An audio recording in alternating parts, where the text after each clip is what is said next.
أرس زينة زلا سلام نمرققا سقبارا من قصاص كجمر يقبا تبايلو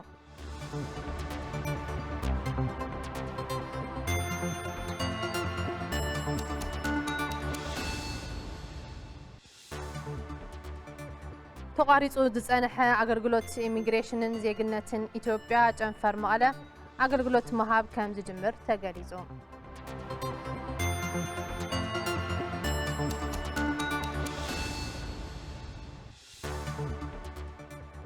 محبر لمعات تقراي أب ملوك أدماي بركبيت تمرتي هاتس يوهانس سرعة مقبلنا جميرا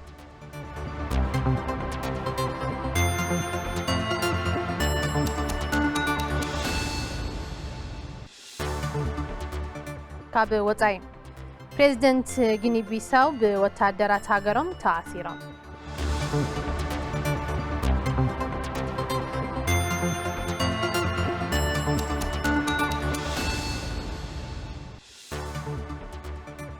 سلام تعنا باللي كمي تمسي خبركم تملكتنا كاب تلفزيون تقراين على تحامل ساعات حدنا يمشت زبلنا يوم زيناتات حزناركم قريبنا لنا زيناتات ساعتنا مرحنا أنا ديام كحساي بمداي ملكت قوانقوا دما سلامون هايلو حبيرناكم كنصنحنا قربنا بعلتها وزرزر زيناتات مسكارنا حصرت زيناتات الزعلت بمسارحتنا لوام قبر خيدان حتى حتصار مسغاغري تخطاتينا كنملس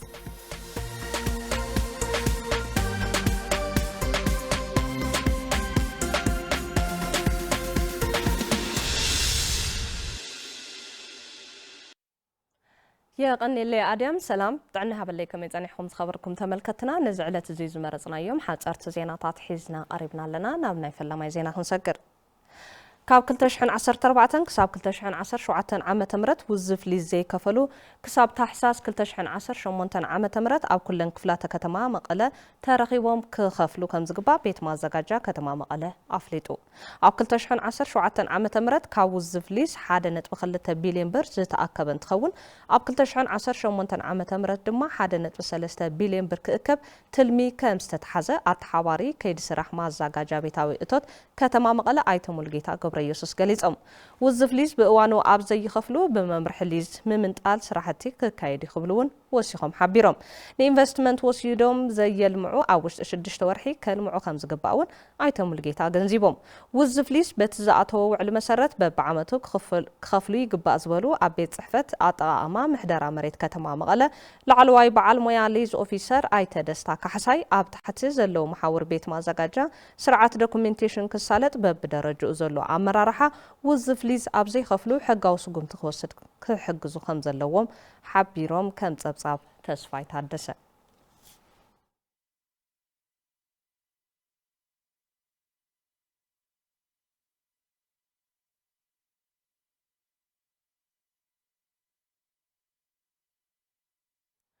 محبر لمعات تقراي أب كتما شرارو أب حموشتا قداماي بركي أبياتا تمرتين العلي خلتشحن 407 تمهارو سرعنا مقبلنا بروغرام جميرا بتتجميرو زلو بروغرام مقبلنا تمهارو حقوسهم زغلصو تمهارون ولد تمهارون كالوت سبحافتون كختلو تلابيم رئيس ممهر بيت تمرتي مقابيت عسرا ممهر تمسكن زنبه نمحبر لمعات تقراي بممسكن ات بروغرام مقبلنا مقراص تمهارو أب مقناس اجامو عزوزيلوم توكالي محبر لمعات تقراي زوا سمين معراب تقراي ايتا كيروس قدي محبر لمعات تقراي اتمقبنا تمهارو كاب او كلاس كساب كالاي كفلي زوهاب يلوم كنتيبا كتما شرارو ايتا مولو برحانة ات بروغرام مقبنا تمهارو كم وردان زلو محبر قطباو صقمات تمهارو زقال ليلوم كم حبريتان ركبن كتما شرارو انت نقصل محبر حبر السراح معبالة آب كتما شران داس اللاسة نزركبو وقات بالعلي 400 شحبر زتعدقا بإلكتريك زسرحة موثرات حقيزا حقس تقبر اللهم جاقانو قدات أكال زرخبو ودقف علتاو نتفتهم نمفتصام أقداسو مخانو تزاريبهم بريزيدنت النقدن زفر محبراتن كتما شران داس اللاسة آيتا قبر ماريام عرفاينة بمحبر يخون بولك أزنك أساسات تكالات نقدي نجاقانو قدات أكال مسل دقفات كقبرات لابيهم كنتيبا كتما شران داس اللاسة آيتا قبر مدهن يوهانس اتحقس نتقادلتي كبر زهابة كم زخونا نكالو السب حافتون مرآي يلوم كم تبصاب ملس أبادي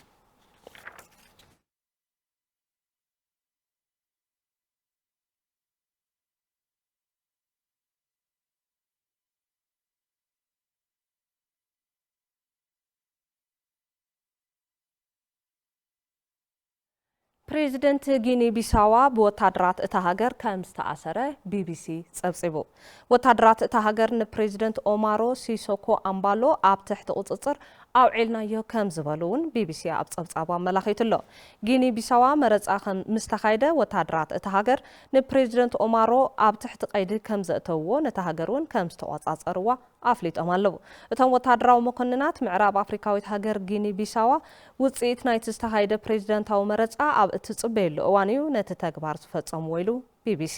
ጊኒ ቢሳዋ ልዕሊ 2 ሚልዮን ህዝቢ ዝነብረላ ካብ ሃገራት ዓለም ዘደኸየት ምዃናውን BBC ጻሪሓ ትዕግስቲ ሓድሽ ጸብጺባትልና ኣላ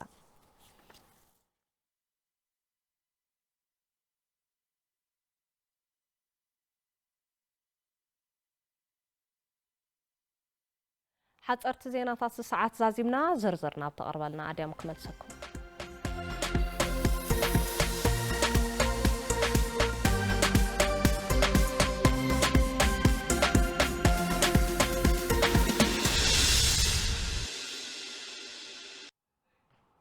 يمسجن لوام تنقصل بزرزرنا بزحزنايم زيناتات كنسجل زلاقي سلام نمرغغا سغباراو منقسقاس كجمر يقبايلوم توكلت غباي زتن مردان التግራይ حبرت محبرات سيفيل محبرسب التግራይ እንግዳ ሲቪክ ማህበራት ንህንጸት ሰላም በዝብል መሪ ሐሳብ ሀገራዊ ዋዕላ ሰላም ኣብ ከተማ መቐለ ካይደው ኃይለስላሴ ገብረ ሚካኤል ተዋዕላ ተኸታቲሉ ሰብሰብጻብ አዋሪድሎ قد سيفيك محبرات أبنسة سلام بزبل حساب استفالالي سيفيل محبرات عبيت عدي تمزابلتي بوليتيكا ودبات كالوتنس تساتفلو هاجرا وعلى سلام أب كتما مغلط ساليتم فتامسر حبرة محبرات سيفيك محبرة سو تجراي دكتور ريكا ألولدو سيفيك محبرات تجراي كل جزاكوا سلام انتزمرا زدلوت إيد كمتا أي كالان بمقانون زتعت أتفسرح كجبرا تثبيت يجبري لهم سيفيل محبرات كمن أيتونوزيا كوارتيت سيفيل محبرات أبن أيتونوزيا سلام زمسو ولودي كم ناي رواندا سيفيل محبرات دحرت جنوسايد او حدود كوينا سغورو زيت حلل زعري ناي تግራይ سيفيل محبرات ون نتزولو دايناميزم زمتن ابعلن تكالاون استراتيجيكاون لوط بممصا اب سلام تግራይ مريح كوينن كواس ايغبا سلامون بزي صار حبرتسب سلازينغس كلاتنا كفال محبرسب سلامنا مسفان اجامنا خنصاوت يكبا توكال زتن مردان تግራይ شيخ ادم عبد القادر بغدوم ابي ጉዳይ ሰላም ዝታይ ጥራሕ ዘይኮነስ ንዘላቅነቱ ተግባራው ምንቅስቃስ ምግባር ወሳኒ ከም ዝኾነ ገሊጾም ሰላም ካብ ሁሉ ብላዕሊ ሃማና ልልዮ ሃምዝ ትግራይ ልልዮ ኢለይ ማለት እዩ ንሕና ትንዛተ ወዘተ ዳብ ተግባር ተሸርፉ ቁም ነገር ኮይኑ ህዝብና ካብ ጭንቅ ክድሕን ኩልና ክንሰርሕ ኣለና ስለዚ كلنا حدا خوينا لعدنا كنحسب لنا كنمكر لنا اتمخرنا دما دا تغبار تشريفو حزبنا كحرف اللو صام مسرح تكالات بيت مخرس سيفيك محبرات اثيوبيا ايت سلمون برهانه بمحبرات سيفيك محبرسب تግራይ ዝተጀመረ መድረኽ ዘተን ምርዳን ክጠናኸር ከም ዝግባ ሓቢሮም ከኃይል አማራጭ ይልቅ ውይይትና ምክክር ብቻ መንገድ የሚሆንበት خاصال أوان حيلي كما أمارات يتريفهم بمخكرن بسلاماوي منجدن زخون الأوان كخون النملين نطرح زي كونس تكبراوي سقومتن وصلوا لجزء كخون يقبام خاصال عمتات كاب تسفى بالزلالة سلام تكبراو مقصاص جبر الأوان كخون ون كلنا بحوار كنسرح لنا ساتفت تزات بوغنم زخون يكون فلالا يخبركا أبا قداي سلام جنا كله أب حدا تتوكبل يقبا يولم مهارات حانت عينت خوينهم زلوا ما فلالا يصيرهم نتعد كدحن والله لعل كله أنا ونتفانا قلتي مسوحس بوتانا كوتونا اللوم يزبي أو تقرأي يلونا ويتبقى معات مدرخات يزفتر قنت مدرخ ما ترشت معلوي نحر زي ترخي ولو مدرخ كوين راح يزغري سلازي كل زمل كوتا أكل حفاش محاورات يكون ناي بوليتيكا وبارتات يكونوا إيدهم نما أد السلام كسد اللوم متحقق مرددا متحقق أفكهل اللوم حدنت ناي تقرأي كلونا لنا حد النت زي بالكي من وقت قبري تخيلن أنا نسخن بحدا ندحر زي كوينا نسخ تقبريو أنا خودق ندحر غيري وي أنا زقبر نسخ توديكيو خميلنا أنا نسرح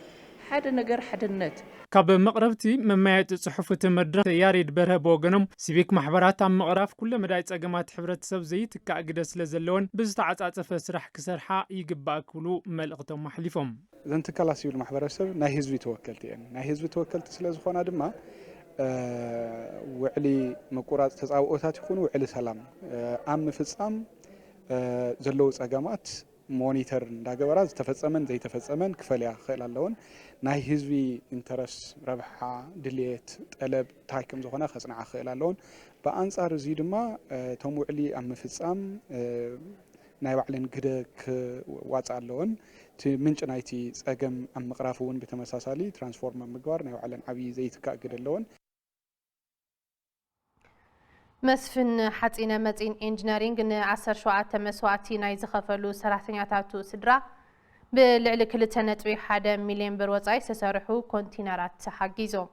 ንዝተገበረሎም ሓገዝ ዘመስገኑ እቶም ስድራ ስዋዕት ንስድራ ስዋዕት ዝግበር ደገፍ ብመንግስታውን ዘይመንግስታውን ትካላት ተጠናኺሩ ክቕጽል ድማ ተላብዮም نزبزاب تعدل دانيو تسوي تعدسه مسفن حصن مصن انجينيرينج سراحتنيات تتكال ناي زنبور جغان سوات نسدروم حجز كونتينرات غيروم اب سدرا سوا سراحتنيات تتكال زلو محبر قطاو صقمات نمفتاح تمته هيوي سراح كم زلو اتحابار غلغالوت حجزن محدر حيل سبن تتكال ايتغور مدن دستا يغلصوم ازوم سوات جغان زيوم من تلعنا من تهلاو هزن هلونا نانيلوم مسوعات زخفولو جغانيوم ስለዚህ በዚህ ምክንያት እዚ በታዘላትና كنحجزهم قديتنا ونسلزخنا قبنا ونسلزخنا لحد كونتينر ب125 شح تقلالا خلتنا حاجه مليون وصاب مغبار ينزوم 10 راسوات حجز كبر تغير زلو من تهلاو حزبومن كبر عادومن كبار مسوات زخفل جغانوم سدروم كحجزون بزلاقنت اجر كتوخلن رزن حلافنت يزن منغستن كم زخونه دما ايتغورمدن يغنزبو كفتا زلاتو نيشتي عقمي تازخولن خز حجزولو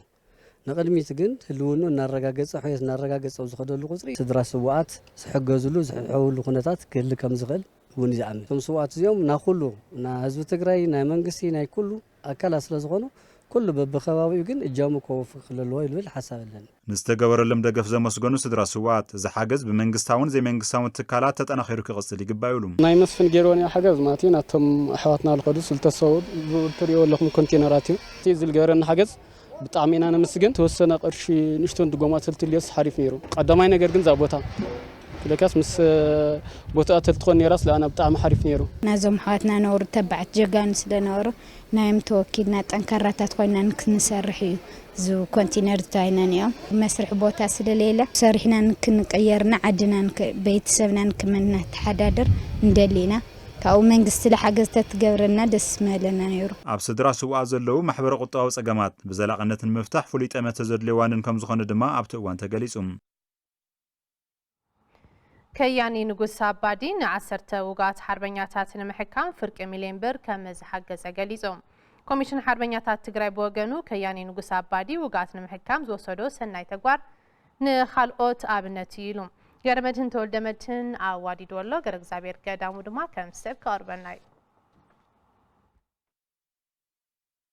ከያኒ ንጉስ አባዲ ምስ ኮሚሽን ሓርበኛታት ትግራይ ብምትሕባር ን10 ውጋት ሓርበኛታት ንምሕካም ፍርቂ ሚልዮን ብር ከም ዝሓገዘ ፍሊጡ ተጋድልቲ ለተመስቀለ ኻልኣዩን ገሮ ጀርግስ ለማን ዝወጽሖም መጉዳእቲ ሰኣን እኹል ሕክምና ክሳቆይ ከም ዝጸንሑን ከያን ንጉስ አባዲ ጸገሞም ንምቅላል ዝወሰዶ ተበግሶ ዝምስገን ምዃኑ ይዛረቡ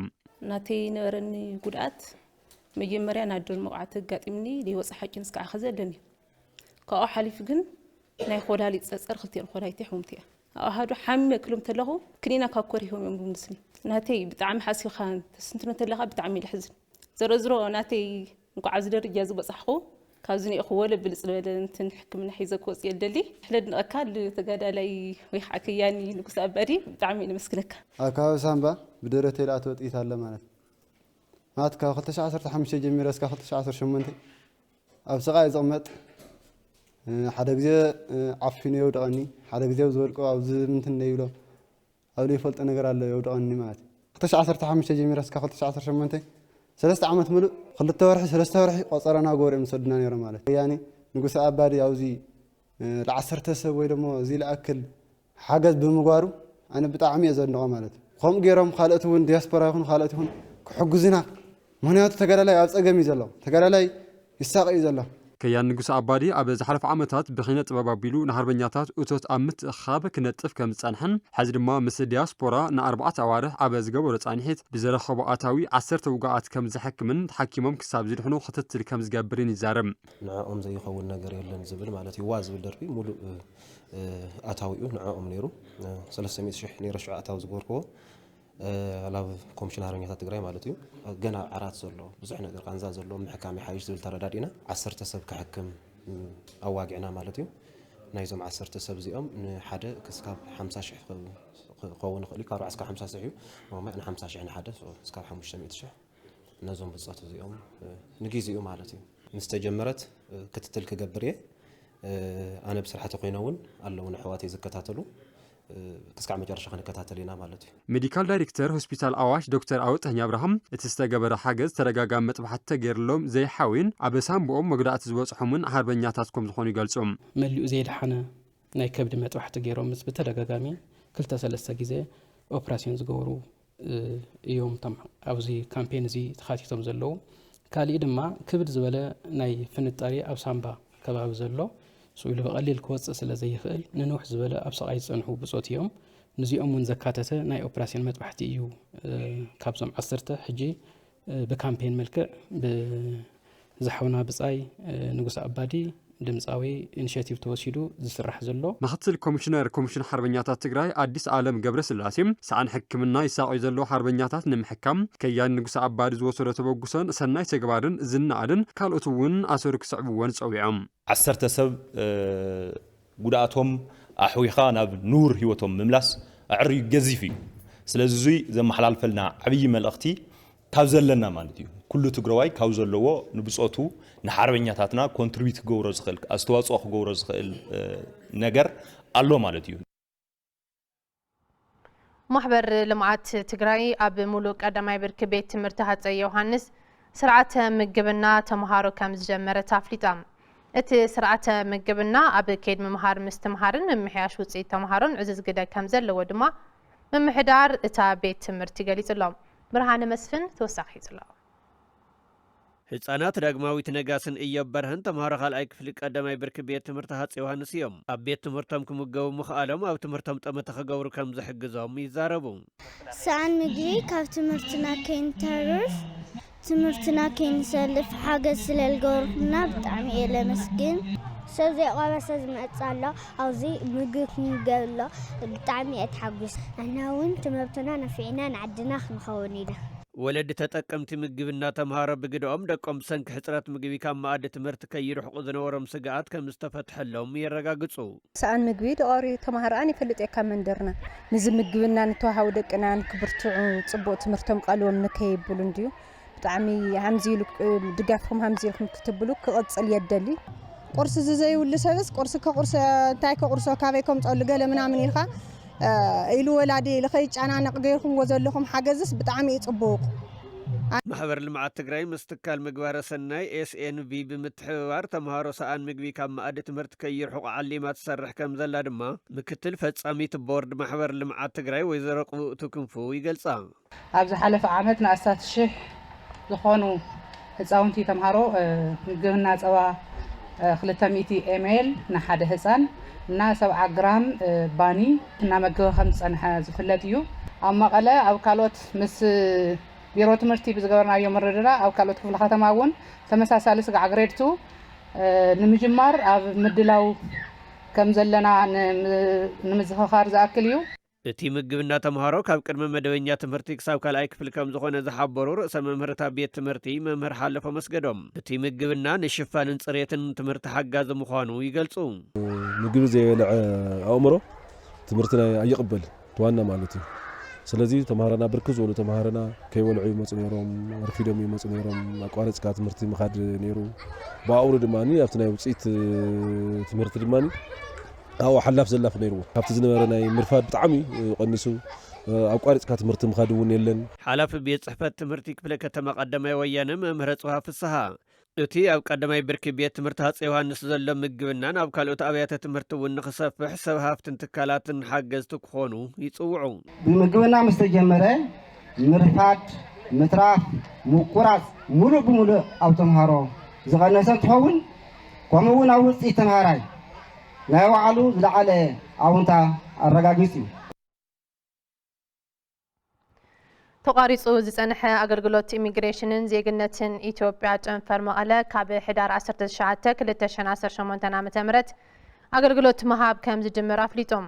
ኣገልግሎት ኢሚግሬሽንን ዜግነትን ኢትዮጵያን ጨንፈር መቐለ ንዝሓለፉ 2 ወርሕ ተቋሪጹ በመጽንሑ ተገልገልቲ ካብ ምትእጉጓል ብተወሳኺ ልዕሊ 4 ሚልዮን ብር እቶት ከም ዝኸሰረ ድማ ገሊጹ ኤፍሬም ረድሐ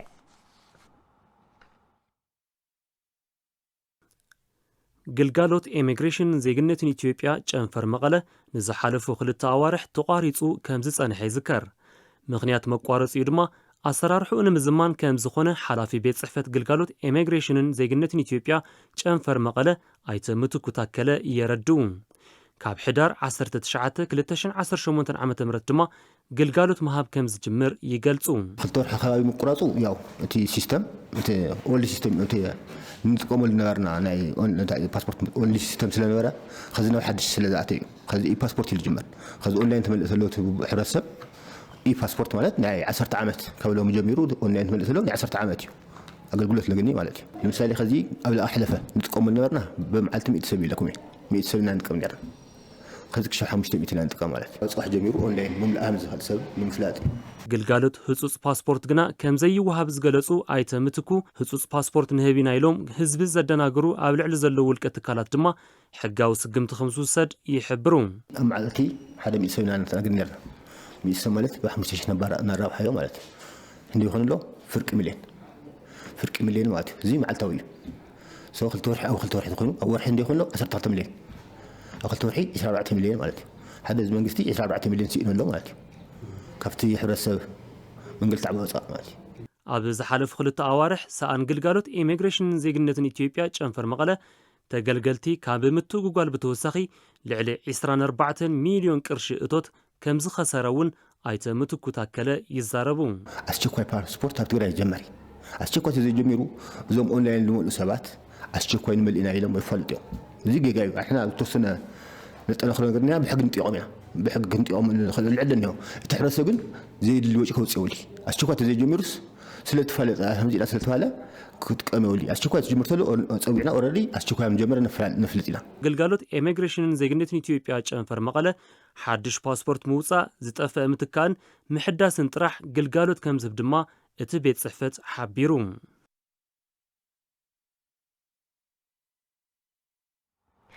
ዝኸበርኩም ተመልከትና ዜናታት ቴሌቪዥን ትግራይ ሕዙን እናቐጸልዮም ካብ ዝምስዓብ ድማ ዜናታት ቢዝነስ እዚ ሰዓት ብመሳርሕትና ሃይለስላሴ ገብረ ሚካኤል ሰይቡ ቀርበናይ ተኸታቲና ትመለስ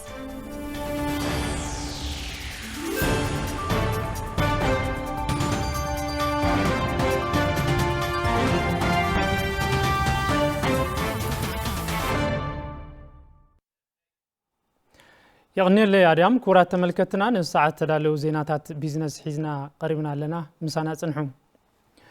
أب كتما مقالة ني انفستمنت مريت كابز وسدو شمونت 293 سبابتي بمغنيات كيناتن منغستي كوغنوم زقبوهم عماماتن بزي مفتصامن مهنت وانهم زحالفهم 142 سبابتي أوشت حدا عمت نامولو لمعات كسغاغرو افويتا كمزهابه كابيني ممحدار كتما مقالة قليس ألم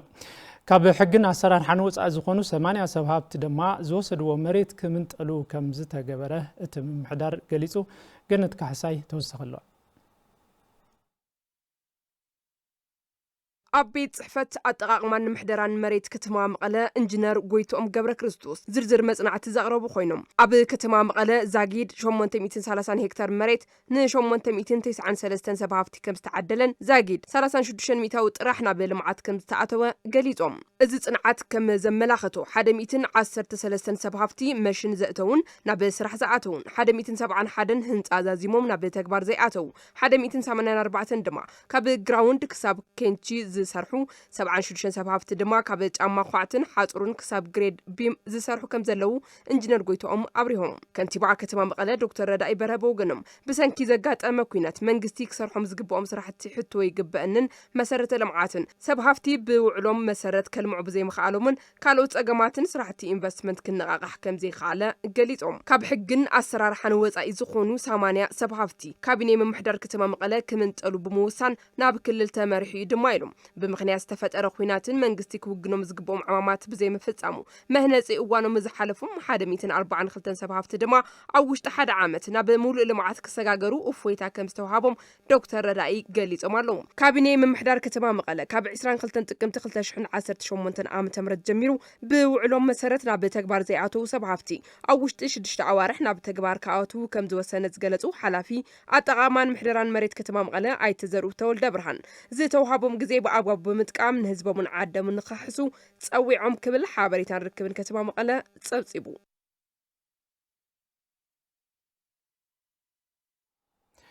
ብተመሳሳሊ ምምሕዳር ከተማ አክሱም ከልምዕዎ ዝተውሃቦም መሬት መስርሕ ቦታን ኣብዘይ ልምዑን ኣብዘይ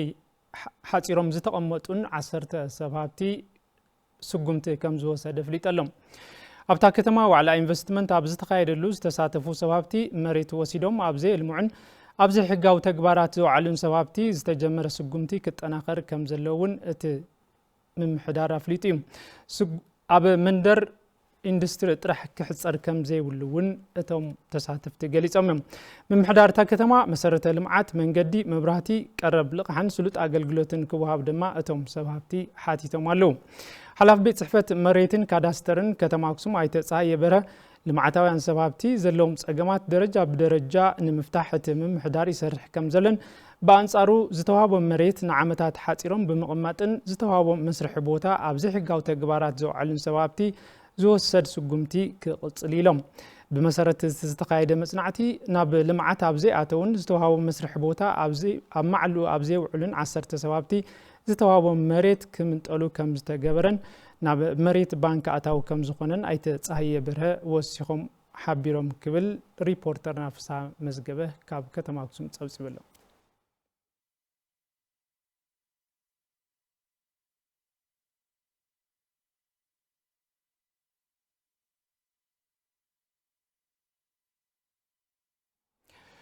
وحس ريل ستيتن محبر أكسيون بانك أمبسان حبيروم نمسرح سند سممعنت تفراري ممالو علامنا محبر قطواب عبيد تقراي نمر رقاط إزبالو توكال بانك أمبسا أيت مول عالم كبدا وحس ريل ستيت أقمات منبر أبايتن مفتاح حبز السالت أم معتاو سرحتي فاينانساون حساون حاجز بمقبار حبيرنا كنسر حين إلهم أكاو بورد وحس ريل ستيت تولد مبراتو تكالوم مس بانك أمبسا الناصر حممسو بمزقر حزب بسند استحجز سممعنت انتفرم زنبرونا فاينانس أو تصقمات بمفتاح تبصحنتنا نمسفحيلهم أبي تجراي سفحت أجمع منبر أبايتي على زبلو أيت تولد مبراتو أز سنة يتبقسو نقال اتكالاتن محوراتن أبنت كم زخنه قليتهم كم تبصع مسارتنا قلنت كحساي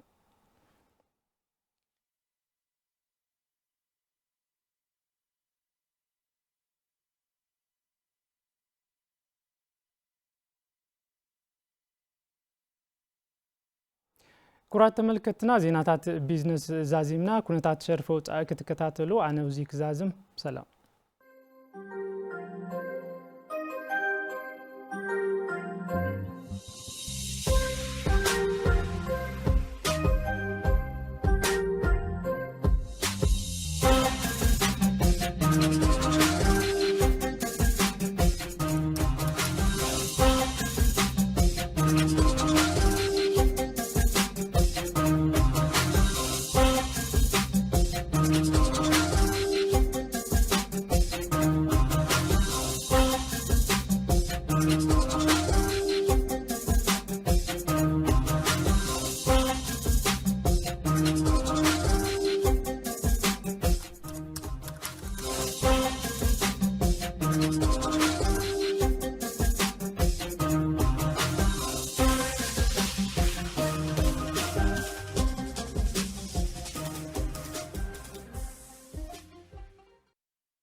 ዜናታትና ሕዝውን እናቐጸልዮም ካብዚ በመሳብ ድማ ዜናታት ስፖርት ሰዓት መሳርሕትና ሓበን ካሕሳይ ሰይቦ ቀርበና እዩ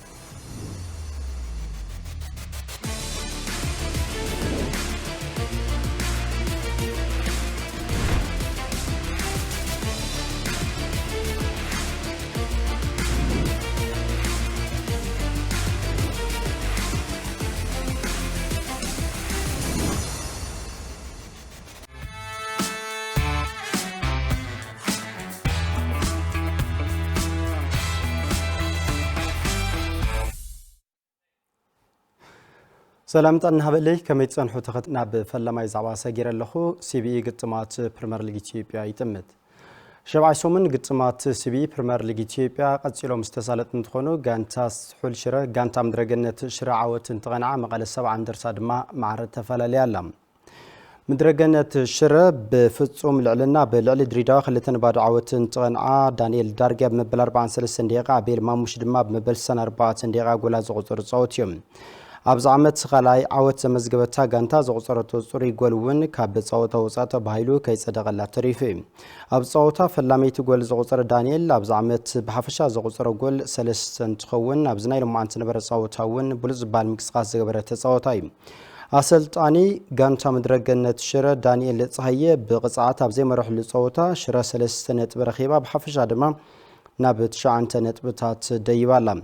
مسعوت سمرخاب تساين وازلو غانتا ጌታቸው ዳዊት መቀለ 70 እንደርታ ካብ በመብራህ ተበጊሳ ውጽኢት አቂባሳን ውጻ ክልተ ማረም ኢትዮጵያ ንግድ ባንክ ተፈላልያላ ጊቲካ ጅማ ከሙን ስሌማን ሐሚድ ጎላት መቀለ 70 እንደርታን ተቆጽሩ ኤፍሬም ሌጋሞ ከሙን አዲስ ግዴ ድማ ኢትዮጵያ ንግድ ባንክ ጎላ ዘውጥር ጻውትዮም አብ ኻሎት ምራ ግብርታ ተሸገር ከተማ በኢትዮጵያ ቡና ክልተን ሐድን ተሳር ሐዲያ ሁሳና ምሳርባ ምጭ ድማ ሐደ ማረ ተፈላልን نقطة CBE بريمير ليج إثيوبيا سيداما بنا ب16 نتمن تمرحو فاسيل كنما ب15 نتمن على درجة إثيو إلكتريكن هوسا كتمان دما ب14 كمن 13 نتبي سالسين 40 درجة يركبا مدرجة نتشرا ب9 نتبي ب10 درجة سريعة تركب مقالة 7 درجة ب4 نتبي مبل 18 والوالي يونيفرسيتي عديغرات حانت نتبي حيزا اب مود داتا مبل 10 درجة تسريع الله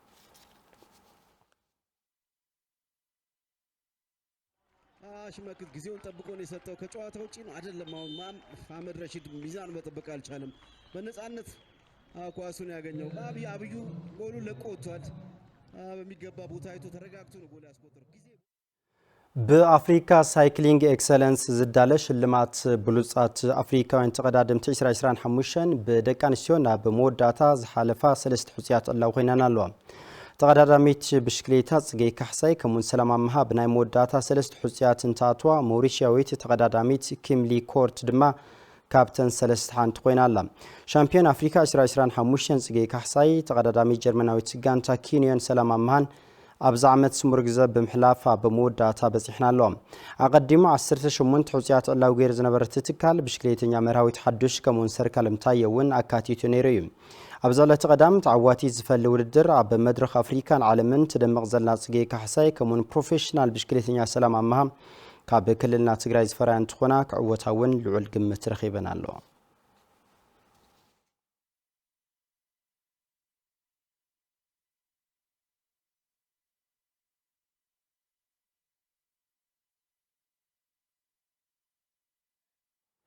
زرزرنا بزحزنا لزعبا وشت عدي كسجر كلخو أب خلتشحن 18 عام تمرت وصيتاويا نمخانه انكيرو مسر حكم زلو አባላት ጋንታ ብሽክሌታ ስራሕት ንግድ ጉና ገሊጾም አለው ገብረ እግዚአብሔር ታደለ መስቶም አባላት ዝገብረ ጻንሒት ከምሰብ ቀርቢ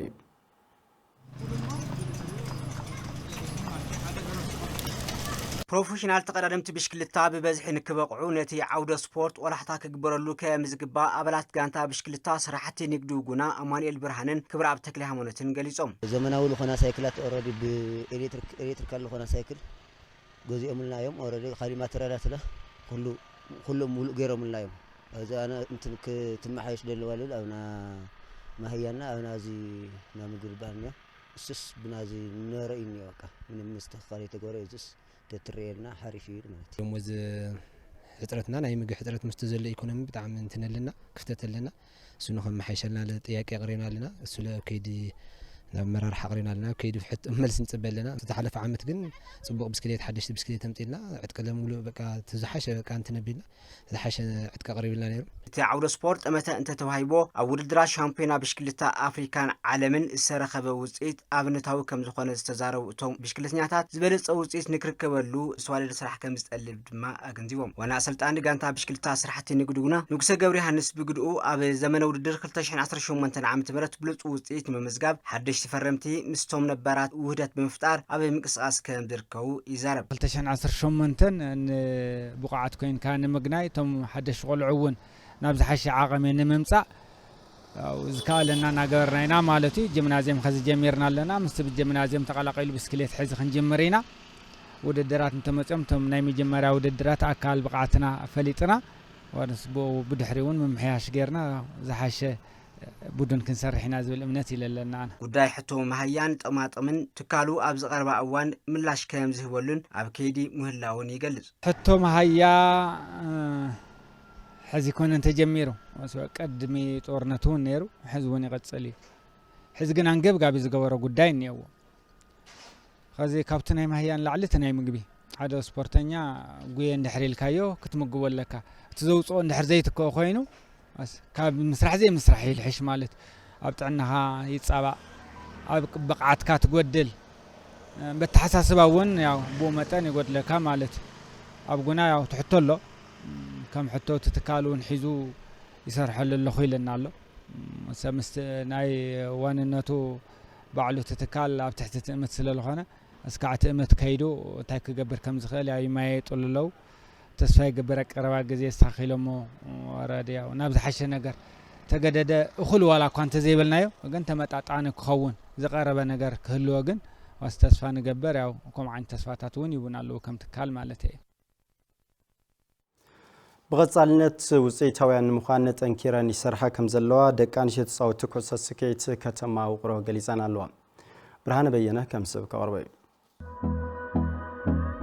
በደረጃ ሀገር ኣብ ወላይታ ሶዶ ተኻይዱ ኣብ ዝነበረ ምዘናን ውድድርን ሰልጠንቲ ሰገናት ኢትዮጵያ ትግራይ ብምውካል ዝተሳተፋ መርሃዊት ገብረ ጨርቆስ ቤተልሔም ሃይለ ስላሴን ዮርዳኖስ ገብረ መስቀልን ኣብቲ ውድድር ንሕሪቲ ጋንታ ኩዕሶ ስኬት ደቂ ኣንስትዮ ትግራይ ዝወከላ እየን ኣብቲ ዝነበረ ውድድር ዝረኸብኦ ልምዲ ብምዕባይ ንኻሊእ ዝዓበየ ውድድር ንምስታፍ ጠንኪረን ልምምድ ይሰርሓ ከም ዘለዋ ይዛረባ ኣልሓሸ ልምዲ ርኢና ኢና መፂና ካውለ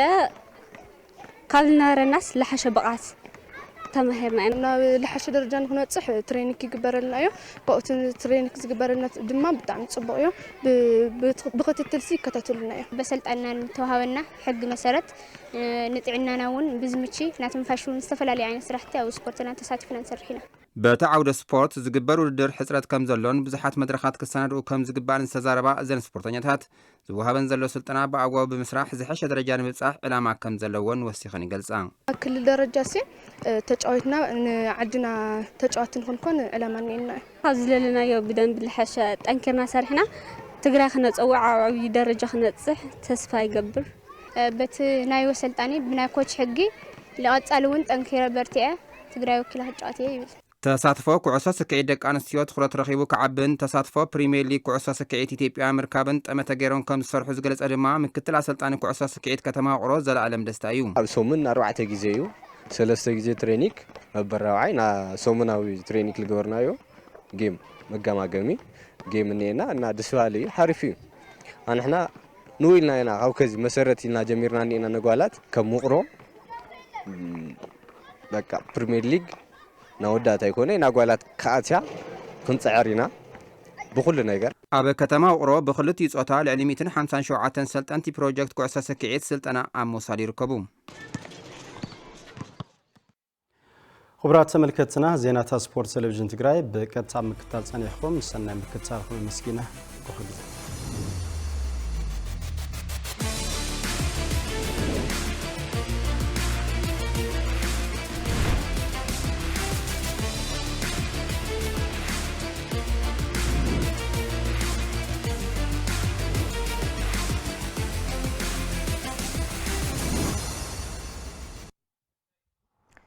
ክቡራት ተመልከትና ንሰዓት ዝሓዝናዮም ዜናታት ቋንቋ ትግርኛ ዞም ክትከታተሎም ጸናሕኩም ይመስሉ ነይሮም ንምክትታልኩም ካብ ልቤና ነመስግን በብዘለኹምዎ ሰናይ ምሽት ኮነርኩም ተመኒና ሰናይ ግዜ